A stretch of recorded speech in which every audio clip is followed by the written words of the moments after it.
Alors ici, je suis toujours dans les communications orales et écrites, voire autres, hein, par dessin ou peu importe. C'est dans la communication. Alors, ici, bien sûr, comme j'institue la communication entre deux personnes, bon, on pourrait le faire entre une personne et un groupe, comme l'est le professeur et ses élèves. Mais ici, bon, c'est de la communication entre deux personnes. Donc, je vous rappelle qu'il y a, bon, s'il y a deux personnes, il y a deux personnes. Alors, des personnes, c'est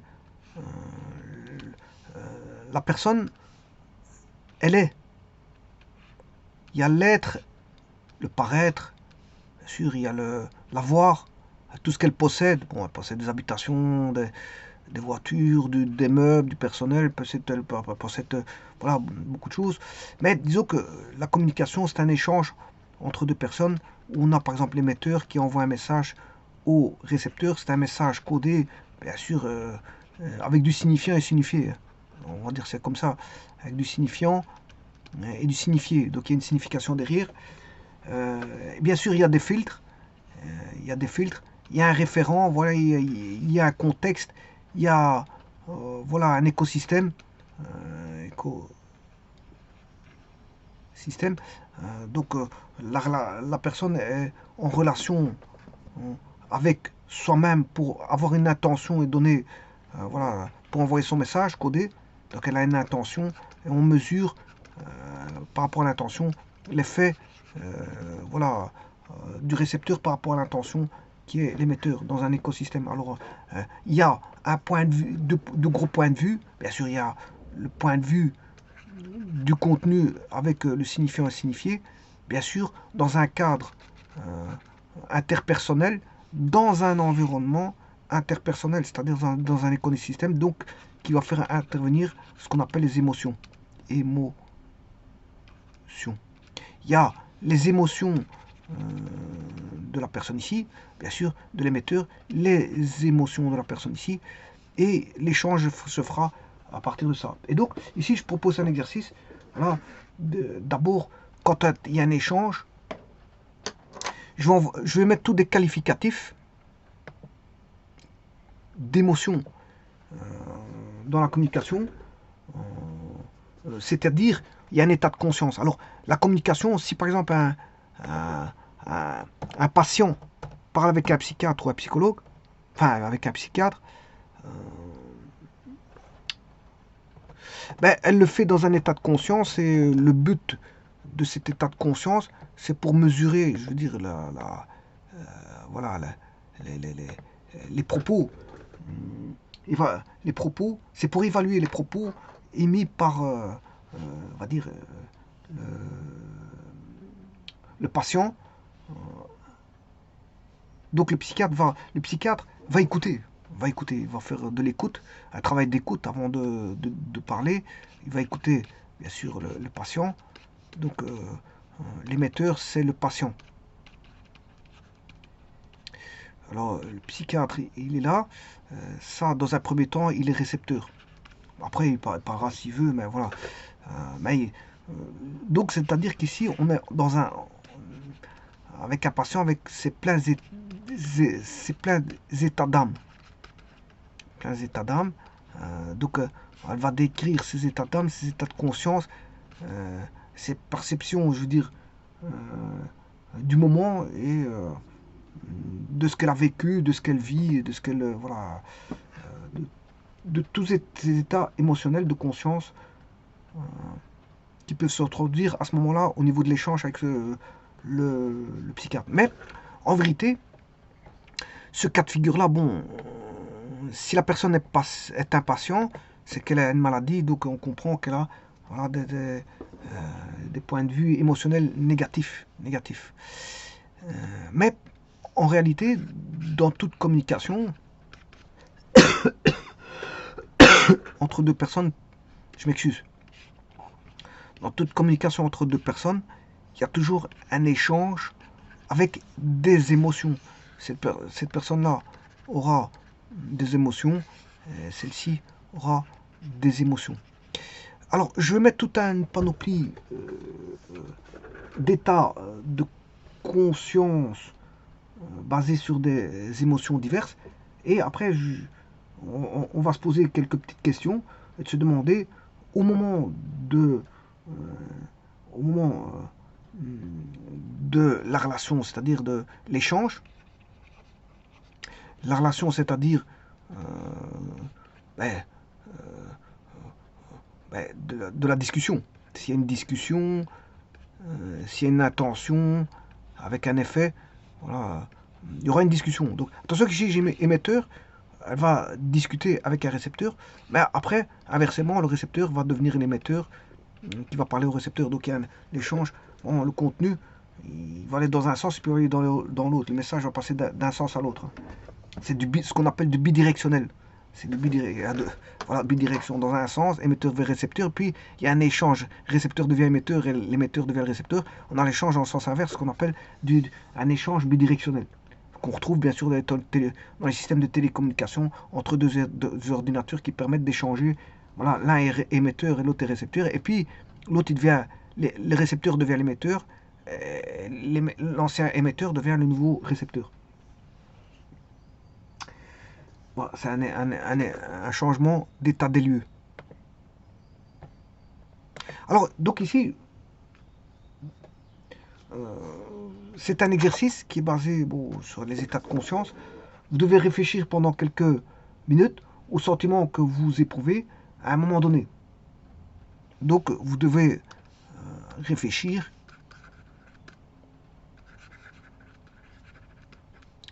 à votre propre état de conscience du moment.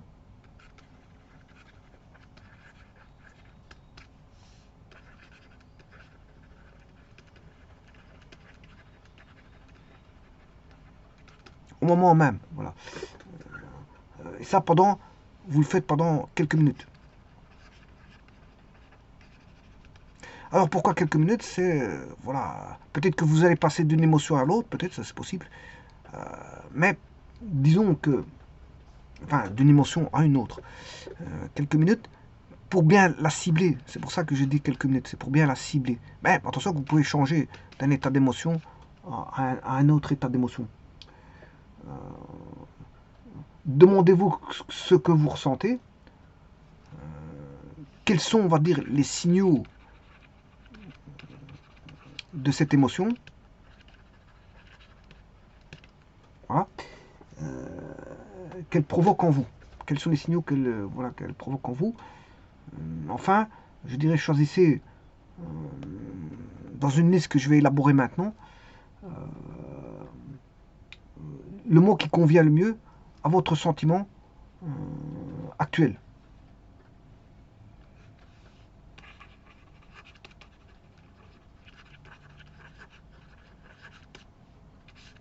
Donc je vais mettre une liste.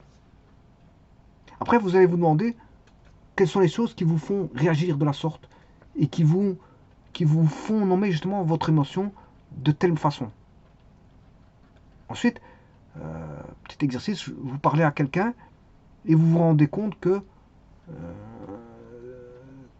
de cette façon, vous analysez mieux et identifiez mieux vos émotions. Donc, dans l'échange, il faut identifier vos émotions. Par exemple, il y a bien sûr avant échange, il y aura un avant, un pendant et un après l'échange. Donc il peut avoir un avant l'échange, un pendant. Alors pendant, il peut avoir beaucoup d'émotions. Hein. Bon, on peut passer d'un état à l'autre, voilà. Pendant l'échange et après l'échange, voilà.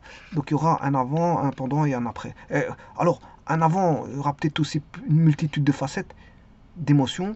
Ici, une multitude de facettes d'émotions. Il n'y a pas forcément une émotion qui va jaillir. Ça va être une soupe d'émotions.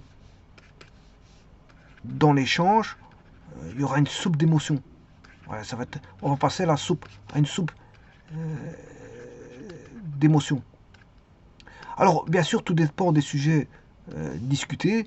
euh, Tout dépend des sujets, du débat, voilà, des intentions. Tout dépend aussi, voilà, si on prend à cœur le problème, prend à cœur le, comment on appelle ça, le sujet. Si c'est un sujet qui est fort émotif pour vous, ainsi de suite, et ainsi de suite. Bon, alors, donc, dans ce cadre-ci, je vais mettre toute une panoplie de mots, voilà, et vous pouvez les mettre en cas d'échange. Qu'est-ce que vous éprouvez comme émotion, je veux dire, avant, pendant et après l'échange. Alors ça, comme je dis, ça va être une soupe d'émotions parce on va pas, on est peut-être content à un moment donné, puis on entend un mauvais, voilà, quelque chose qui nous, voilà, qui nous choque. Ben, on était content d'un moment donné, et puis on n'est plus content à un moment donné, un autre moment. Donc là, euh, je vais mettre une panoplie voilà, de mots où les émotions peuvent, voilà, se traduire. Alors, la première chose, bon, on peut avoir une situation calme. C'est la première chose qui vient. Voilà, par exemple, au départ, on est calme. Hein, voilà.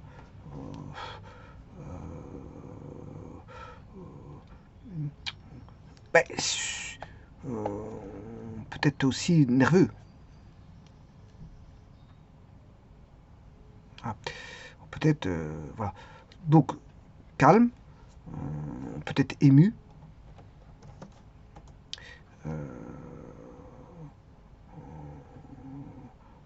Alors, parfois, il peut y avoir une échelle. Hein. Pétillant, palpitant, peut-être excité par rapport à un problème qu'on va vivre ou qu'on vit. On est, voilà. Peut-être enthousiaste.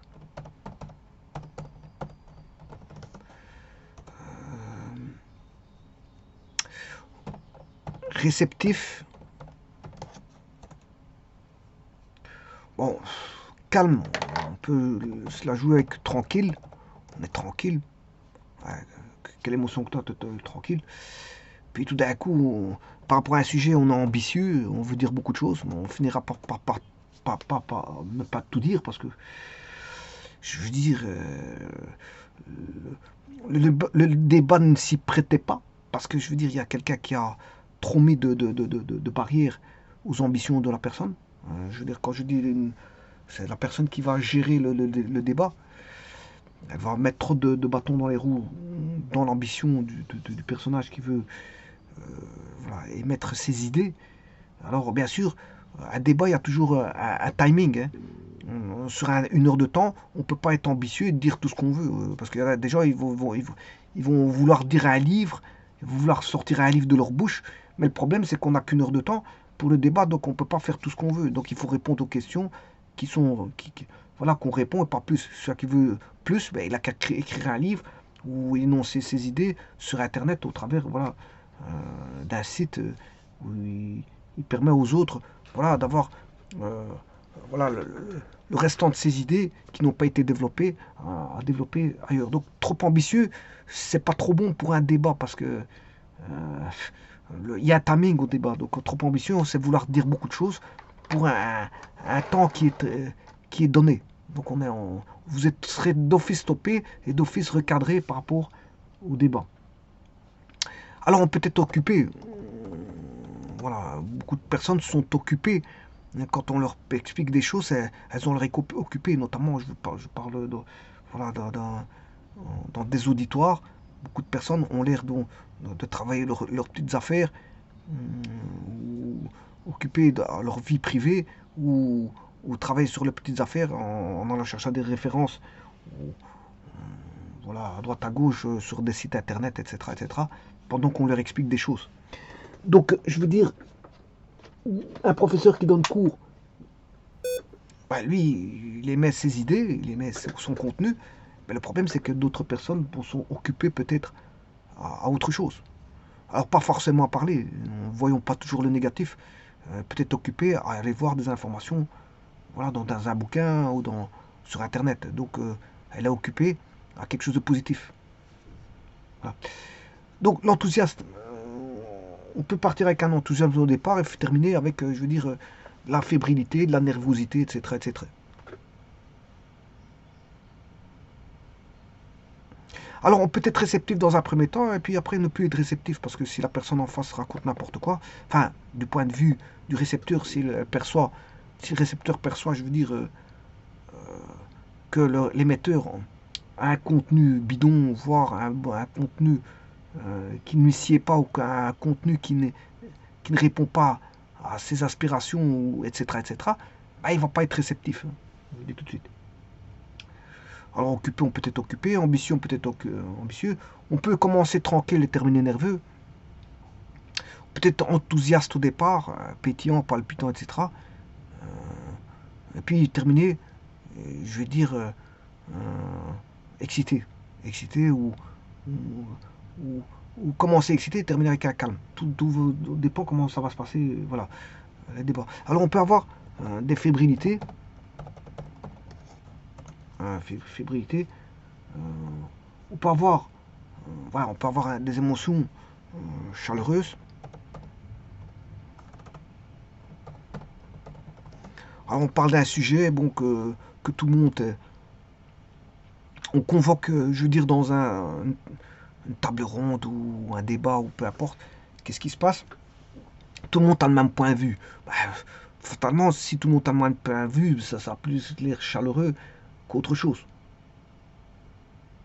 Alors on peut débattre de certains sujets, voilà, mais le problème, qui peut avoir un impact sur la sécurité. Donc à ce moment-là, on se sent plus sécurisé, voilà, par rapport à un débat ou une table ronde ou voilà, un contenu à développer.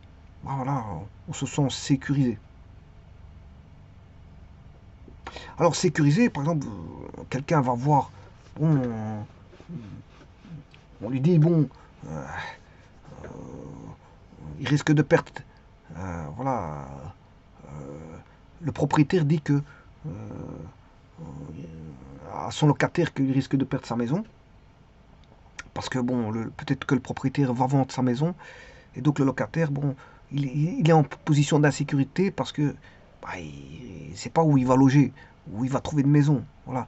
Et donc après, le propriétaire vient chez lui, il le sécurise en disant que bon, il finirait par ne pas vendre la maison. Et donc là, ça change tout, du kit au double. Elle se sent insécurisée maintenant. Ouais, voilà, au niveau de l'émotion, de l'échange, il y a plus une sécurité qui va intervenir.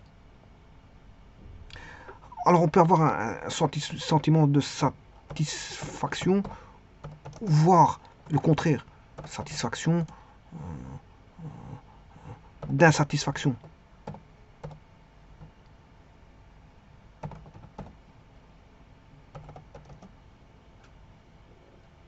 Satisfaction, voire d'insatisfaction.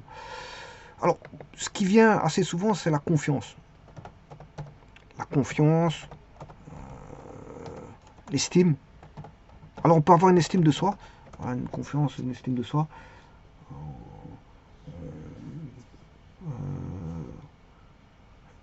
On peut avoir, bien sûr, de l'imagination. L'imagination, peut-être, voilà, voire rêveur.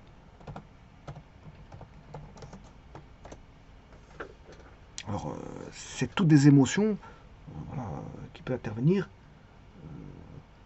On peut avoir un sentiment de neutralité. De neutralité, voire de négativité. Voire de positivité. Voire de passivité. Passivité. De passivité. De stoïcisme.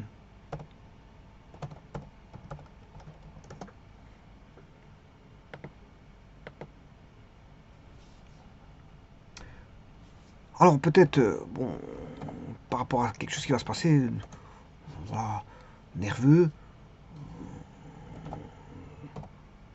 stupide.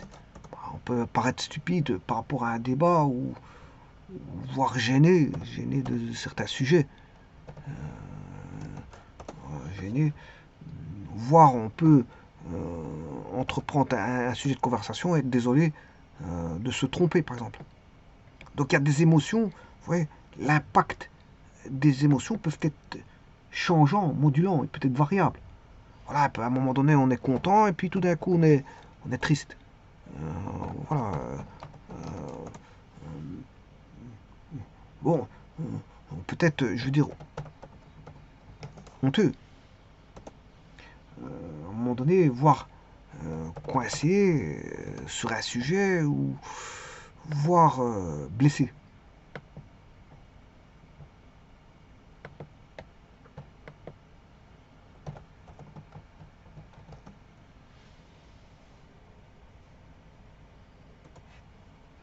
Alors, sur certains sujets, on peut être apparaître, voilà, on peut se dire bon que le sujet, sur le sujet, on est incompétent.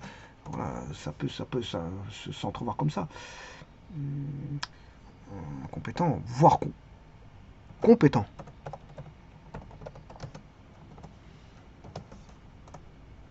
Ou hyper dans la compétence, peut-être hyper compétent, super compétent, voire compétent tout court. Bon, je veux dire, hyper compétent, c'est plus que la compétence, hein. Plus que compétent, voilà. Voilà, on peut être euh,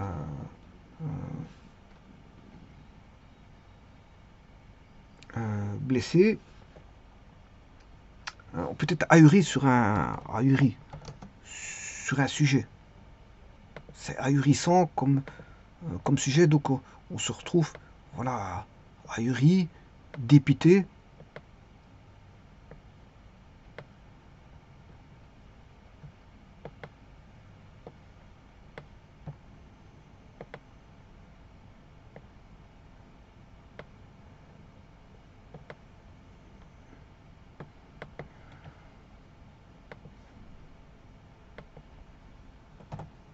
Dépité, bah, on peut se retrouver, je veux dire, conformiste, et donc non conformiste.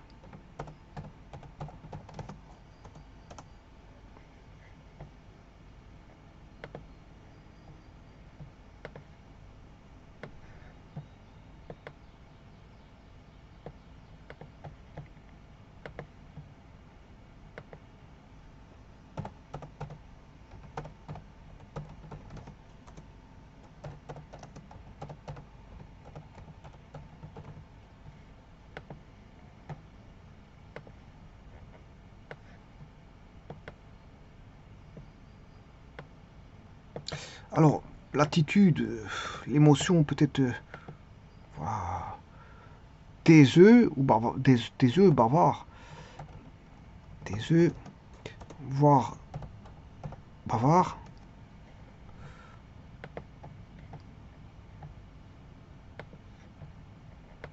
Attention qu'il y a les émotions, certaines attitudes liées aux émotions, hein.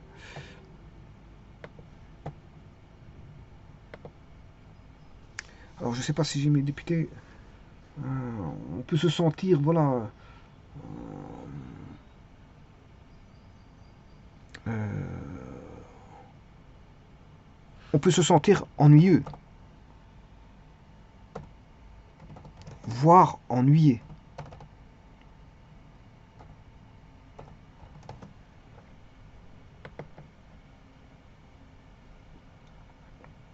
On peut se sentir abattu, voire coupable, voire rebelle.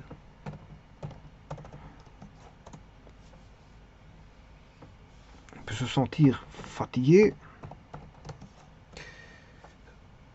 on peut se sentir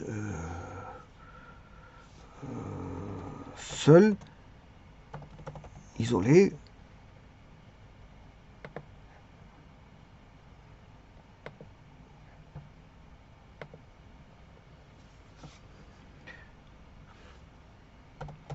impatient, frustré, malade,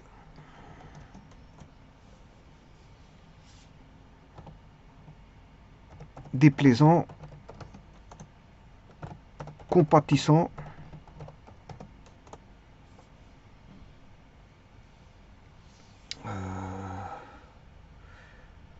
morbide,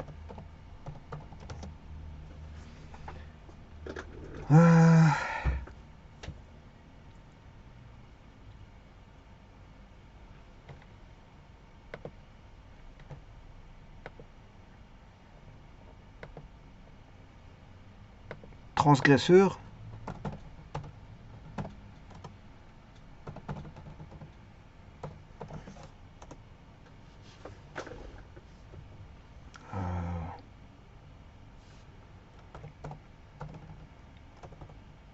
puni.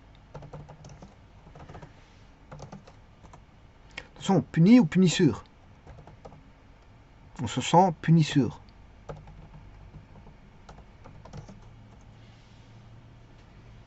On se sent dévoileur. Dévoileur, on dévoile tout. On dévoile bon, des choses. On se sent bon, l'attitude d'un dévoileur. Voilà, attitude. On se sent abject.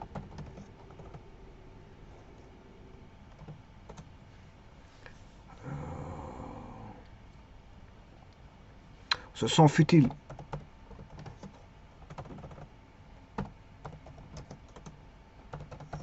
Inutile.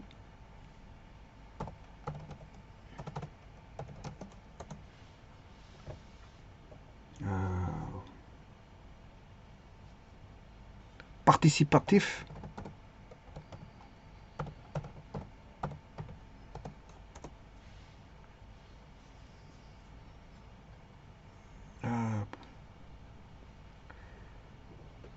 On se sent égoïste.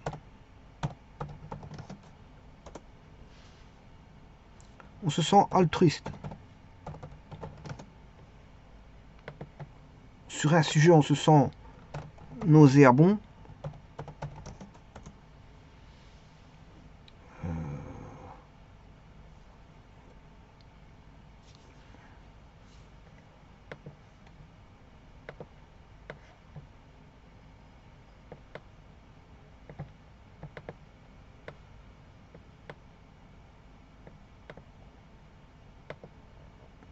On se sent clairsemé.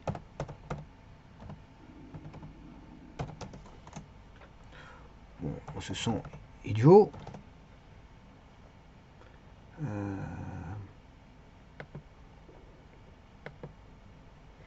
On se sent maître.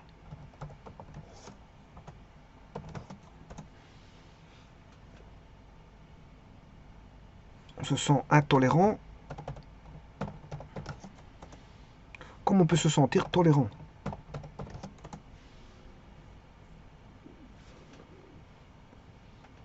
On se sent brave.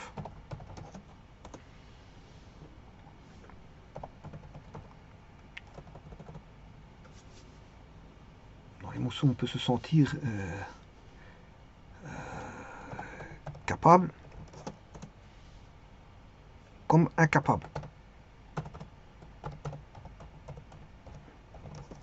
On peut se sentir distant, voire proche.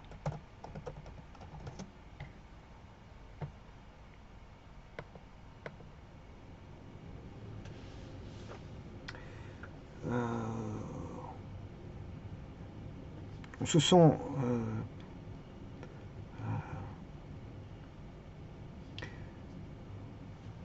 vaniteux.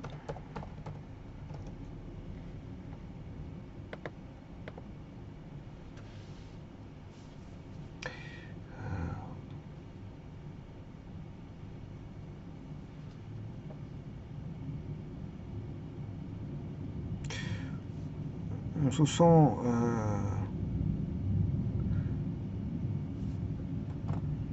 apolitisé et politisé.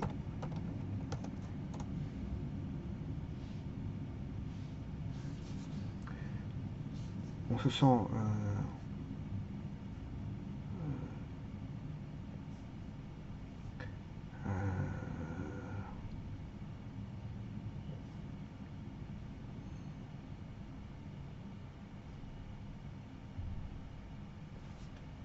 jovial.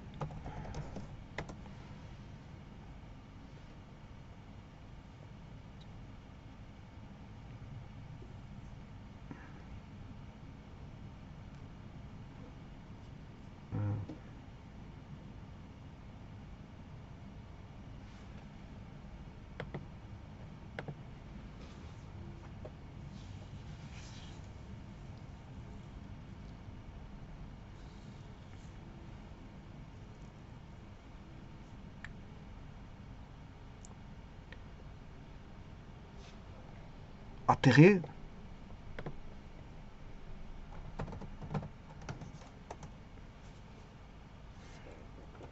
Mise à mal. Apeuré. Apeuré, je sais pas si c'est 2P. Bon, faudrait. Bon. Je sais pas si ça s'écrit comme ça, mais enfin bref.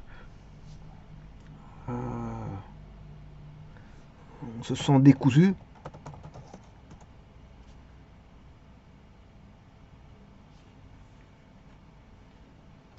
Alors, je sais pas si j'ai mis malmené. Malmené.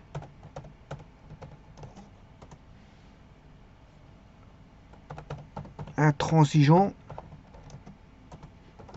On se sent intransigeant émotionnellement.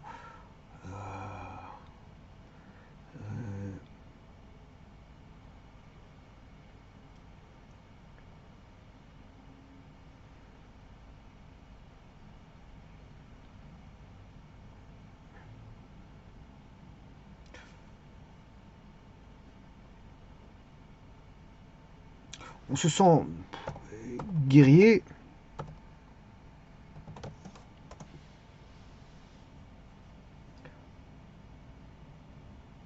Entouré.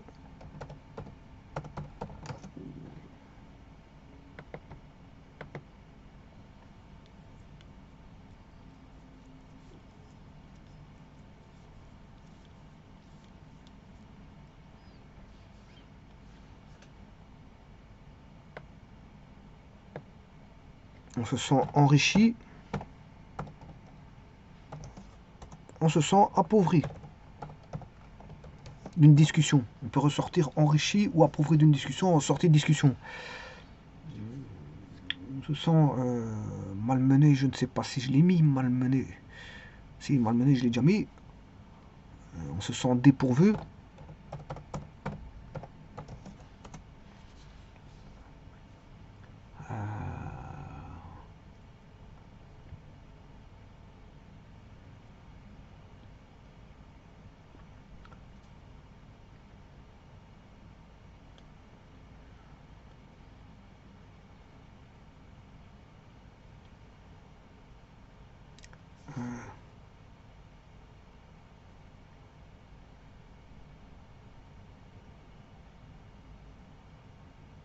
On se sent tardif. C'est-à-dire que bon, par exemple, vous répondez à certaines choses, mais chaque fois vous le faites tardivement parce que vous réfléchissez énormément. Vous réfléchissez, vous ne voulez pas le dire à ce moment-là parce que bon, vous attendez chaque fois si vous devez le dire ou pas. Après, à un moment donné, vous le dites. Vous finissez par le dire, mais c'est un petit peu tardif. Vous le faites à chaque fois tardivement. Quitte à, peut-être le sujet a passé sur un autre thème, et vous revenez sur des choses, vous dire, un peu tardivement, sur des choses qui ont été discutées auparavant. Vous sentez fort ou faible.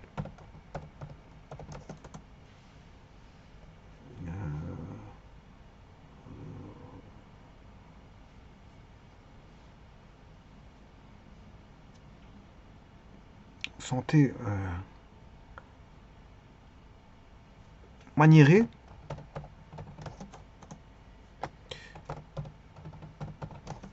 Obsédé.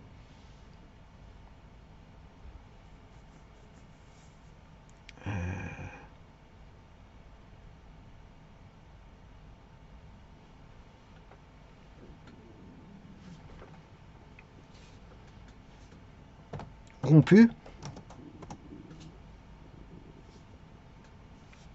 Vous sentez accroché à quelque chose.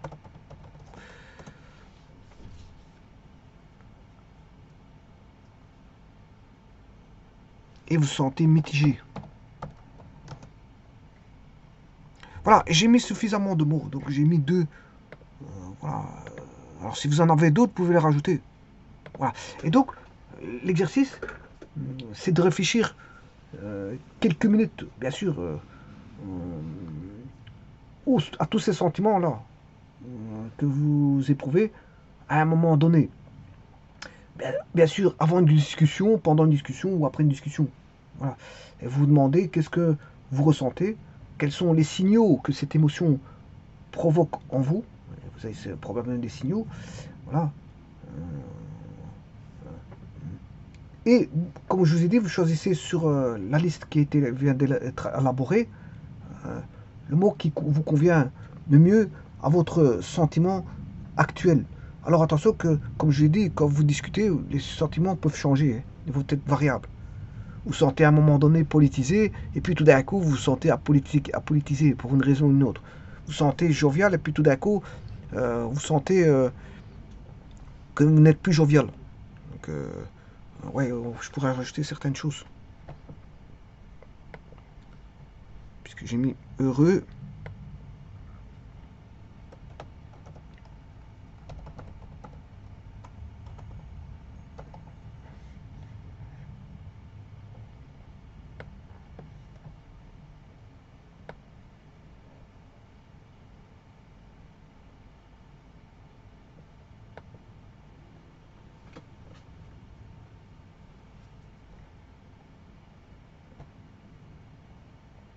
Alors vous pourrais-je rajouter des autres?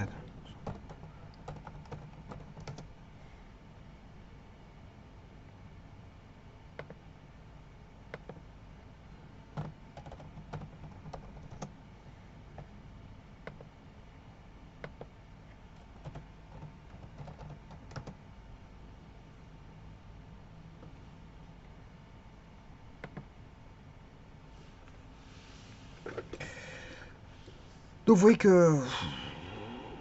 Et donc à partir de là, donc vous choisissez les mots qui vous sied le mieux, vous pouvez rajouter des autres mots. Par rapport aux émotions, parce que le contenu d'une discussion, d'un échange entre un émetteur et un récepteur, c'est-à-dire lors d'une communication, ben, la première chose qui ressort de la personne et qui fait ressortir la personne de son fin fond intérieur et de son environnement, je veux dire, qui l'entoure, ben, c'est d'abord une émotion. Il y a un contenu avec une émotion. Voilà. Donc vous devez prendre des mots de la liste ou rajouter des mots. Voilà. Dans cette liste, vous pouvez rajouter des mots. Et bien sûr,